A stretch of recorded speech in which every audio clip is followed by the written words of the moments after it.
raw chicken blood and castration. Land, beef, and freedom.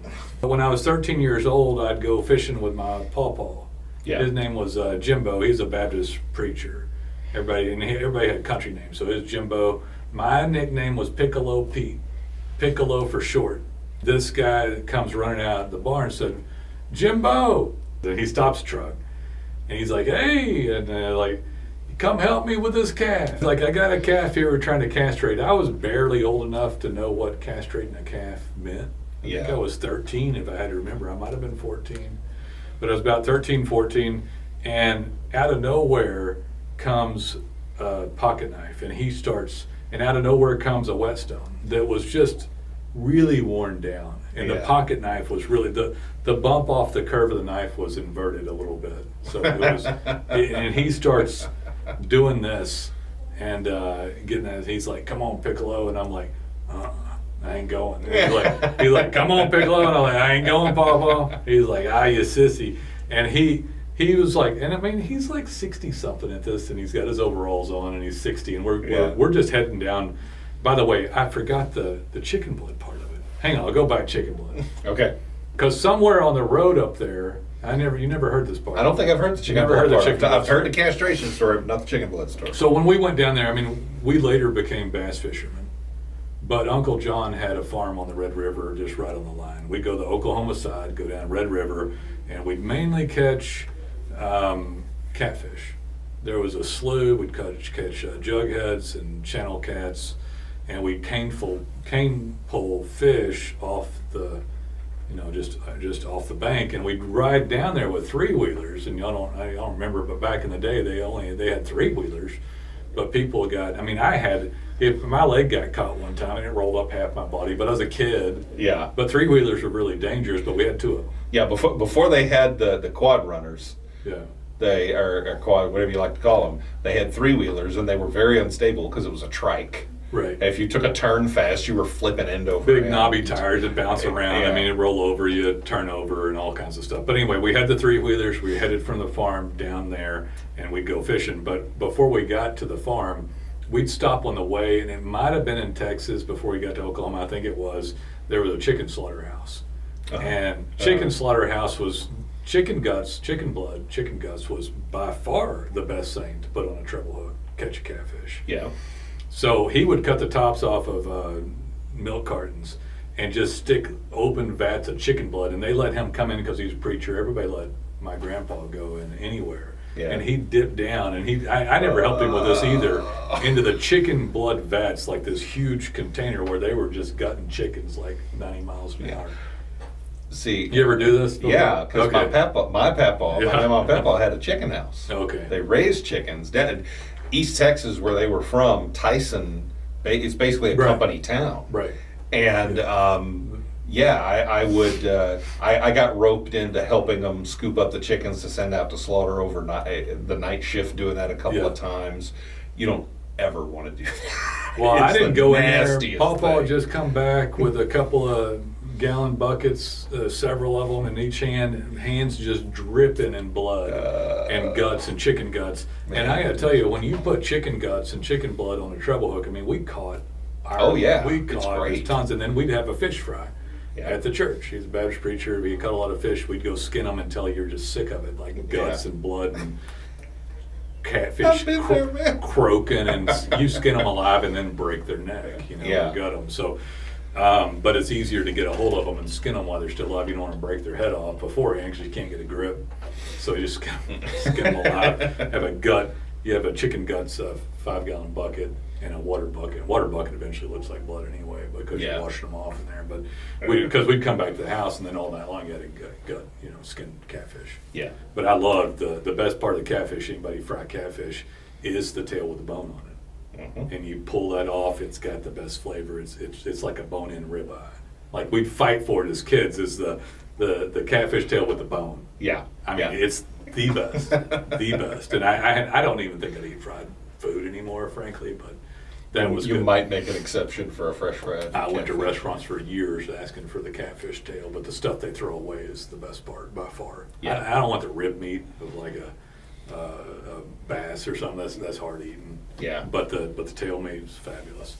anyway, so we're getting chicken blood to go fishing, and a couple of years later they shut it down. We couldn't ever get chicken blood again. He looked and tried. Nobody used some sort of health hazard, some sort of bullshit. Yeah. Some sort of bullshit about 17 people Yeah. dying.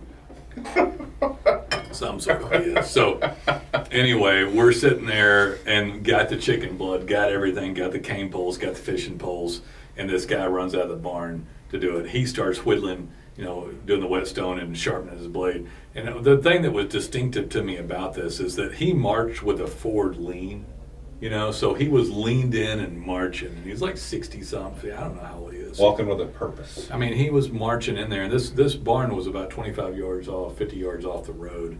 He was in that barn 5 seconds, and I hear, and then I'm not kidding, like 30 seconds later, he comes out, says goodbye, gotta go fishing. And we, by the way, woke up at like 4:30 in the morning. Just so you know, my grandma'd get up, and we had bologna sandwiches and PB&Js and all that, and we'd have it all packed up, and we were gone in the dark. So by the time we got to Lake Ray Roberts or that was later, Red River, we were still in the morning time to catch fish. Yeah. And then by the time it hit noon or 1, we're done. If not before then. But we'd already been there like 6 hours. By the time that happened at least. But anyway, so he walks back out, blood dripping off of his hands. The Piccolo grabbed the alcohol, and I'm like. But one thing that struck me as odd too is that a knife came out of nowhere. Just like it was just in his hand, and then a whetstone come out of nowhere, and I'm like, alcohol, bro. It's like, why are you carrying these things everywhere? It's that B2000's a small truck. This didn't even have the extended cab or anything. So all this stuff is in there, inside that cab, and then an alcohol bottle showed up out of nowhere. And Piccolo poured that over my hands, and like he did this, and he was. I don't know if you know this about my grandpa, but he was missing the last digit on each finger. So I think you've mentioned. He's a strong German guy. And his hands were like just pieces of meat. I mean, he was strong too, but he couldn't get in the military because of it. He wanted to go. And then on one toe. How'd he lose him? It was just a birth defect. Oh, he was born that way. Yeah, one foot instead of toes had like M&Ms on the end. So the big toe was a bigger M&M, and then each toe was a smaller M&M. He could wiggle them a little bit, but they didn't have the toes. He always had to get one size less, and he never complained. Yeah. Never said anything. He was in horrible pain with shoulders and this stuff. He was a Christian guy, Baptist preacher. Never did anything, never complained, and then always took us fishing. But I never forget, the chicken blood was just part of the story, but him castrating that calf, and this goes back. And you didn't even have to see it. You stayed back in the truck. It was memorable to me. Yeah. It was memorable. Well, that's what I'm saying. It was memorable, despite the fact that you didn't. I didn't see it go down. But I would love to escape this stuff sometimes. And I'm still a conservative business guy from Texas, but it's really hard for me to see going. I want 300-500. Hell, I'd take Nolan Ryan type land. He's got 20,000 acres or something. You can go buy his beef. I mean, it's like that's awesome. That is awesome. But I'm sitting here in Fort Worth, Texas, and I live on the outskirts of town. Yeah.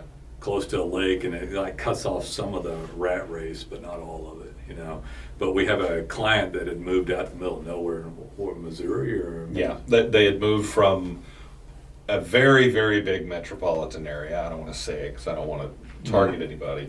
And then they moved out to the boonies of the boonies in Missouri. There was no large city within 2 They made money, but they're still having to complete their business there, and I mean... I'm worried about them out there, but on top of that, I think they're just somebody asking here, well, what are they doing? I said, well, they're living the dream. They're trying to. They're trying. They're trying to. They've probably been dreaming of doing this their whole life, getting out of the big city they were in, because the big city they were in is one of the worst places in Texas for traffic. And I'm sure that was, they were just like, we got tired of this. And I mean, another title could have been Beef, Freedom, and Land, But those are if you could imagine the perfect thing for a lot of people. And it's not a dumb dream at all. It's just a hard dream. And it's not a dumb dream, but there's dumb ways to realize it. It's hard. Well, you don't want to lose your whole life going out. So you want to make enough money to where you can actually do your thing in the city and have this. I follow an influencer, and I don't love everything that Ty Lopez says, but some of it I like, and he says that we need to spend about half our time in the city and about half our time in the country. Yeah. And so people spend no time in the country and they get all anxiety stricken. If you move to the country and they tax us and do other things, even if you have ag exemption, you still buy a truck and have a house. It's hard to exist there when there's all these pressures on independence of the farmer. I don't care if it's from GMO seeds or beef coming and being labeled USDA from another country because it was repackaged. I think that happened Right. recently. Yeah. Tough for that farmer to earn money, and they'd almost have to be plugged into the matrix from the farm. Like they could raise Wagyu or whatever our version of Wagyu. I think we got to mix it with another cow. But they could They could raise beef and then be on Instagram and then send dry ass beef around and have a successful farm. But man, it's hard to stay clued into even though that's going on if you're on the farm. Yeah. So a lot of people get on the farm. If They you go are rogue. way out in the middle of nowhere. Yeah. I mean, it's just, and the thing is, you can get out to the country without being so far from a good market Yeah. that it kills your business. Yeah. You can go an hour, you can go 45 minutes outside of Yeah, but what we you don't think of know, as- I mean, what you don't know is that I know wherever they bought land is cheaper. well, yeah, If I you- mean, I know that. I mean, if you're but- getting outside DFW and you go north, because we're pretty close to Oklahoma, and then you go straight into Paris, Texas, and like, yeah, you got to go the right direction. if you go there, the land's cheaper, but it still costs something. Yeah. And then you got to get all the way off close to the Choctaw Nation or up into Arkansas area before that land gets cheap. You got to get into uninhabited land in order to get cheap enough land. And I'd still argue I don't even know it's profitable anymore for somebody to buy land and raise beef and make money on it and by that production of that on that land. Yeah. For me, it'd be beef. Yeah, that'd be for you. That's what I'd do. No, I mean that's what I'd do. Whether okay. whether I sold it to other people or not, I'd want to raise beef. I mean, I'm not going to go live off of pecans and peaches. I might have some, but I'm not going to try to make that work. Or microgreens or whatever the hell anybody says. It's just straight beef. Yeah. Like that's it. I might do some chickens for the fun of it, but I think that'd be a rough business too. I mean, they'd die. If it rains, the chicken dies. If it gets too hot, the chickens die. If it gets too cold, the chickens die. If they get chicken pox, the chickens die. And then at some Yeah. point, a disease is going to get there, wipe out half of your chicken houses, and then at some point, you have to do the overnight, gather them up and throw them in the bag. I'm talking about the new version most- of like a free range, and they move something a little more natural. Oh, okay. But Yeah. they die. They probably die. They might die Yeah. worse that way. But I don't know. For me, I'd love to be out on the farm. It's just hard. It's still in the back of my head. I want to have it, and I lament and bothers me that the kids didn't get to run around on a farm or even in a neighborhood as much. Like the new generation doesn't even get to like get on a bike and go around. We went up to where were we? Cleburne. There's a theater company up there. My wife, we went and watched Pride and Prejudice and really intimate. Right? I've told you about it before. Yeah, you've told me about it. I can't. Dudley Theater, I think it's a fabulous place in Cleburne. Local deal, but it's a bunch of country folks show up in the middle of nowhere, and it's a packed house and do a play there. But we saw a kid without a shirt on and a bike and just riding around. But it's Cleburne. Yeah. You don't see that in the city You just don't see it anymore at all. anymore at all. Yeah. And it was shocking almost. I was like, well, that's just a kid. That's getting normal. to be a kid. I was talking to my wife about this over the weekend because we were talking about what we were allowed to do, and like I had a limit. Our house when I was growing up was on a cul-de-sac, Yeah. and up until a certain point I wasn't allowed to go past the stop sign and leave the cul-de-sac. But when I finally did, and I had a bike, Yeah. I rode for miles. Yeah. I rode across town. I did too. Yeah, and my I'd ride till parents had no clue where I was, and they didn't ask at the end of the day. You ride till you get scared almost. Yeah. Right. Or until it's getting dark. I better. And then you go back. If I'm not back by the time my dad does the whistle, I'm dead. So now it's time to go. I started out with a banana seat Schwinn. That's what I had. Okay. Yeah. Mine was gray bike, black banana seat. Mine was blue. And the wheels were a little smaller when I was younger, and then I upgraded to the Mongoose and BM. Actually, I don't remember what it was, but I upgraded to Mongoose. But We were lower middle class, so I only had a Huffy. Well, I don't know. Anyway, we had that other thing, and it was an okay bike, but I couldn't go very fast in because the wheels were small. But Yeah. I remember doing all that. We were everywhere, all over the place. We grew up down in Tanglewood, close to Colonial Country Club in Fort Worth, and back there was a creek that ran through it in the park. Yeah. And every once in a while we'd see something sketchy, but mainly it was pretty protected feeling. We were all over the place, catching crawdads, throwing exit cars, terrorizing neighbors, but just shooting squirrels with BB guns, whatever we could do. Yeah. Whatever we could do. I mean, we get bored. There was a place, it was, if you went this one way from our house, and you went down the street where the development, the subdivision ended, Yeah. and then you kept going on what was the dirt road, and you took a left at this fence post, there was a big leftover sand pit from a construction job, but there was nothing out there. Yeah. we And did. kids had gone out and sculpted the sand pit into a BMX riding course. Cool. And everybody go there and do jumps, and we Yeah, had we that did for all that. years. Yeah, we did that too. And then Yeah. developers came out and leveled it all and put houses there. Yeah. Because, Yeah. somebody owned that land. We were all sneaking onto it. We grew up in Crowley. Before, when I turned 7, we moved to Tanglewood. But in Crowley, it was a cheaper area, and they were building these cheaper homes. My mom wanted to get out of there because they're building cheap track homes, but it's fine. Crowley's just a more reasonably priced neighborhood on the edge of Fort Worth. Yeah. And that was where my parents started out, but we had the same exact thing at the end. We were always in those new homes. In fact, I was walking with my kid recently, and they're building a new home. I was like, come on, let's go in. And they're like, the kids nowadays are like, what are you talking about? I was like, we're going to this new house, He's like, well, they're locked it up. I said, we'll get in. Don't worry about it. And Big that's holes in the yeah, wall. yeah. I was like, he's like, what are we going to do? I said, we can walk around, look at Just it. go look at it. Don't step on any nails.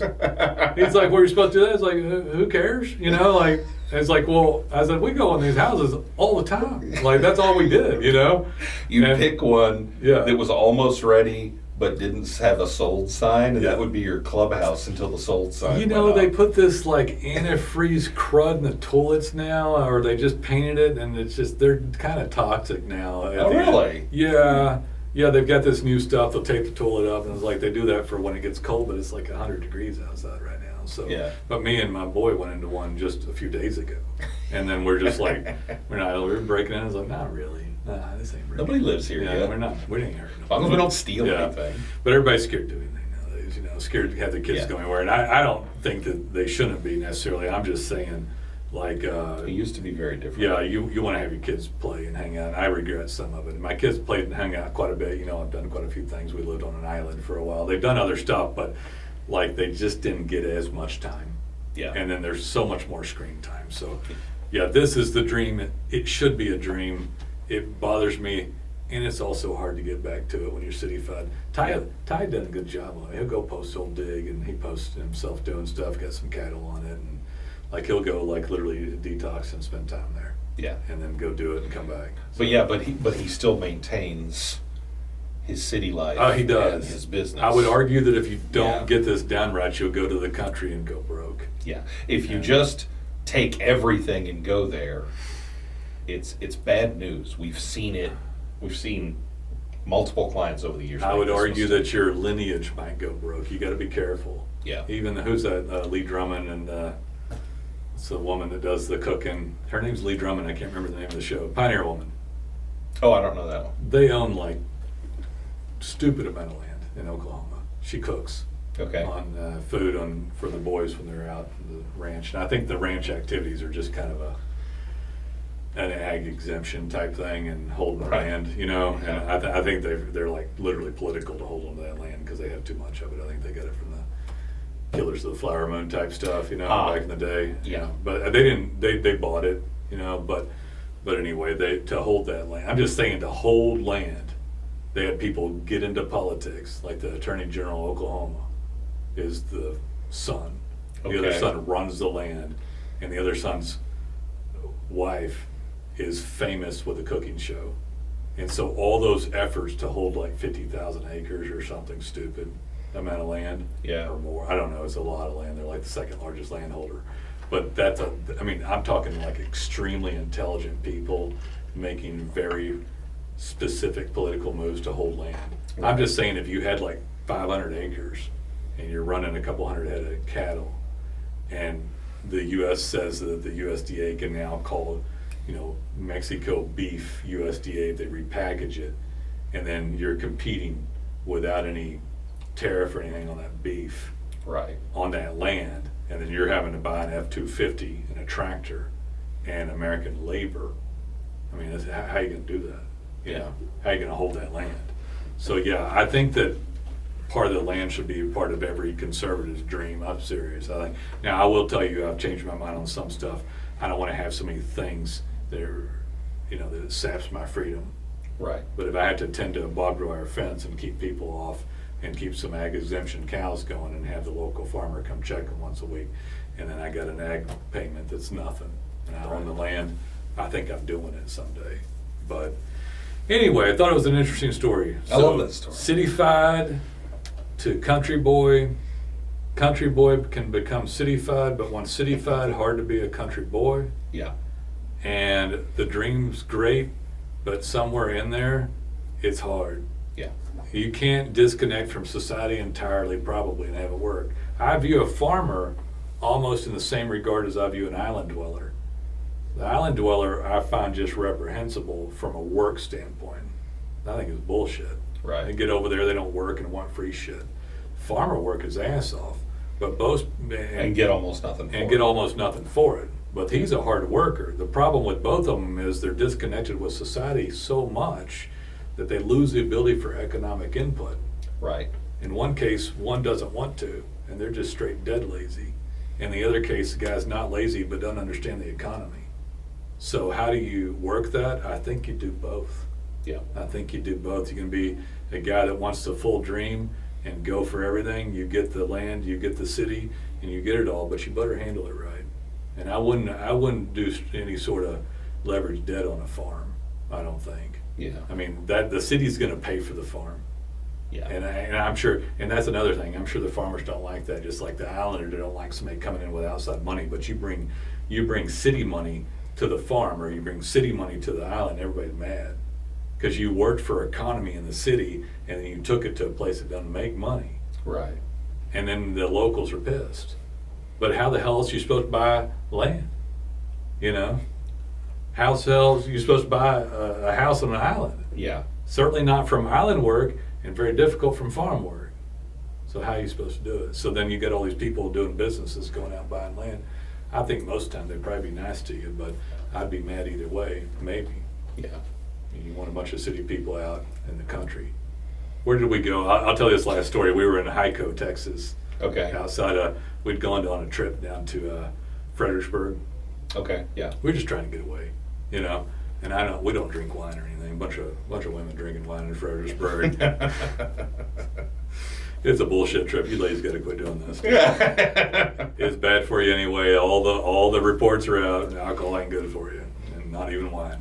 But anyway, so we're going down to Fredericksburg, and it's just me and two of my kids. So we're just taking a break, going down there, and we stopped off in Hyco because we were just hungry at that point, and I don't eat it. I was looking for grass-fed beef. I didn't really care what it was. We found this place, O'Maleens in Hyco. O'Maleens. I was like, well, that sounds good. I'll go to O'Maleens. And it was in downtown, and they'd redone this thing. And it's not like these were country folk, really. These felt like, these were some very refined country folk in this little chic, old grandma named cafe deal in an old building. And it was pretty cool what they'd done with it. But when we opened the door to that place, because nobody, I guess, stops in the Hyco for a grass-fed burger. And that's all I wanted. And I had been driving from Fredericksburg.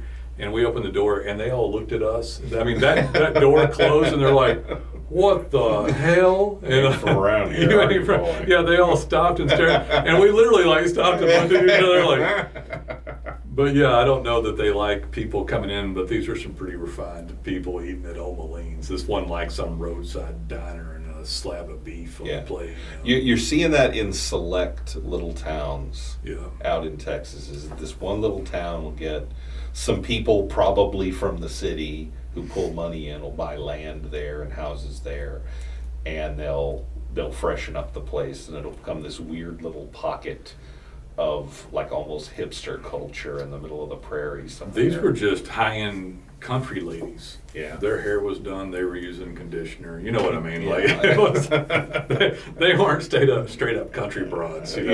Yeah. But it was. It was like chic enough that there was a couple of dudes in there, but this was kind of a too fancy of a place. They'd chiced up this place a little too much for Heiko. But I liked Omeline's, and frankly, the Omeline's hamburger was fantastic in Heiko, Texas. If anybody wants to try it, it was great. And after driving for a while, it was welcome, you know. But Yeah. it was a cool little country town. But I'm sure people they get tired of people coming in. But it was close enough. But yeah, you could almost commute in. You could at least go to Granbury from there. But Granbury's Okay. already built up. I wouldn't want to. It was Heiko's kind of the very end of the Texas Hill Country area. There's a couple of hills, Okay. not much, but there's a little bit of beauty around there. About as far as you know, you could drive out that far and get a little farm, but it'd be expensive, man. Yeah. Expensive. Yeah. All right, guys. I don't know what else to say. Just story time today. Story time was all it was, man. Pawpaw, chicken blood, and castration, or land, beef, and freedom. Beef, freedom, and land, however you want to put that. I think I'd go land, freedom, and beef. Be hard to get one without the other, though, isn't it? Yeah. Y'all come back. If you got any questions, let me know. Check out our website, check out everything, and like and subscribe. We'll see you. Take it easy.